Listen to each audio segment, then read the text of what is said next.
दो बातें मैं क्लियर करना चाहता हूं बेटा।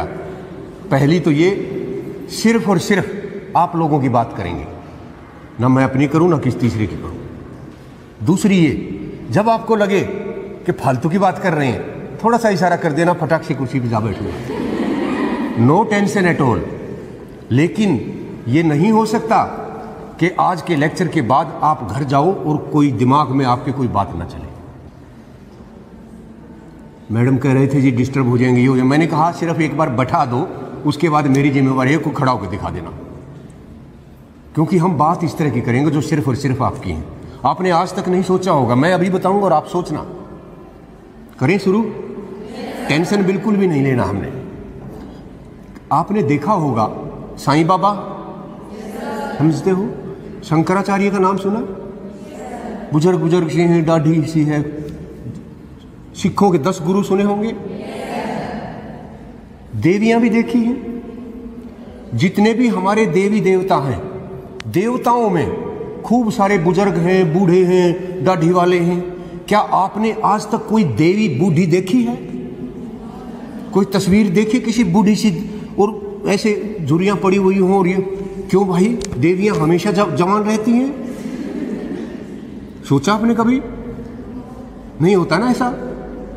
क्या क्या हो गया है हमारे समाज को, जिसमें देवी देवताओं में भी हम क्या देख रहे हैं? आपने देखा कभी? हम गांव के रहने वाले हैं, आपने देखा हो गांव में कोई कुत्ता मान लीजिए पागल हो जाता है, हम क्या करते हैं?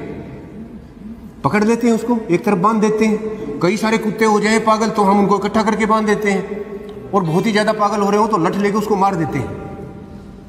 और हमारे समाज में क्या हो रहा है? लड़कियां रात को बाहर क्यों नहीं घूम सकती?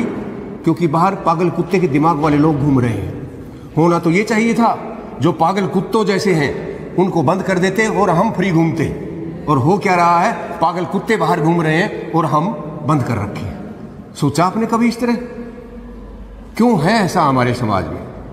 एक माँ का जिक्र, माँ सबकी, माँ से बड़ा मुझे लगता है दुनिया में कोई नहीं होता। मैं 2-3 एग्जाम्पल दूंगा, आपको पता लगेगा माँ क्या चीज़ होती है।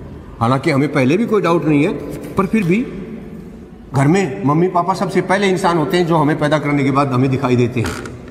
मैं अपने उदाहरण दूंगा, आप उन पे लागू कर लेना। आपके घर में क्या होता है मुझे नहीं मालूम। हमारे में तो भाई हम पुराने लोग हैं, गैस वैस कुछ नहीं होती थी, चूल्हे पे माँ रोटी बनाती थी और हम बैठ के खाते थे। पापा चारपाई पे बैठे थे, हम साथ में बैठे बैठे धरती में अपना खाना खा रहे थे। इसी दौरान एक बाबा जी आए, अलख जगाया, क्या बोलते थे, माई गालना, कुछ इस तरह की आवाज़ लगाई। पापा ने क्या किया, और अपनी रोटी तो खानी छोड़ दी और उसको कहने लगा, हरामखोर, तेरे हाथ रहे, तेरे पैर रहे, कमा के क्यों नहीं खाता? ये वो 2-4 गालियां दी। माँ देख रही है मुंह की तरफ, कुछ नहीं बोली। वो बाबा जी चला गया, पापा ने भी रोटी खा ली। उसके बाद माँ कहती है, जा बेटा एक कटोरी आटा डाला, इसके अगली गली में होगा। क्या देखा आपने? पिता का बिहेवियर और माँ का बिहेवियर। घर में हम खाना खा रहे थे, आपने अक्सर देखा होगा, बनाते खाते सारी सब्जी खत्म हो गई, अब माँ का रोटी खाने का नंबर आया। पहले आपने देखा माँ में कितनी सहनशीलता थी, कितनी दया थी बाबा जी पे। जवान बेशक था बाबा, कोई बात नहीं, आया मांग ही रहा है तो दे दो सब्जी, कोई बात नहीं, सारा परिवार तो खा गया ना, उसकी खुशी है, मुझे मैं कम खा लूँ। मेरा घर मेडिकल कॉलेज के साथ है, सेक्टर 14 है। बहुत बार कोई रिश्तेदार आता है तो मेडिकल कॉलेज जाना होता है।